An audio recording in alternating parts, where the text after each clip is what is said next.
Стихотворный опыт. Баллада. Стишь. Читать надо с выражением.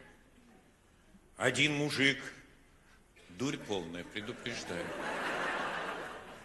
Один мужик чихнул в маршрутке, сказал водитель, будь здоров. Все рассмеялись, как от шутки.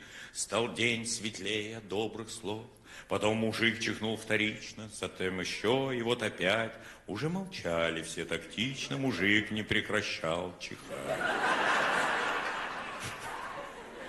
Не могу, как вам дурь нравится, это и мне тоже.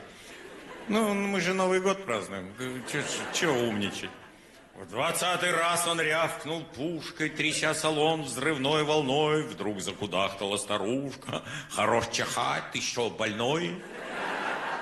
В ответ мужик напрягся жутко, закрыл глаза и снова чих. Его послала вся маршрутка. Был и водитель среди них. Мужик хотел послать их тоже, словечки вспомнил просто жуть, но вместо мата вдруг, о боже, чихнул какой-то тетке в грудь. Супруг у тетки был амбалом, типичный умственный пигмей, с размаху мужику как дал он, тот стал чихать еще сильнее. Терпение лопнуло у многих, на чихуна пошли как в бой, смешались в кучу руки, ноги, его месили всей толпой. Так до конечной бы и длилась, но мужичка спасло одно, в кювет маршрутка завалилась. 5 сальто сделав, как в кино. Лежит машина кверху пузом, в 3 метрах бабкины очки, а из салона сбитым грузом один лишь звук.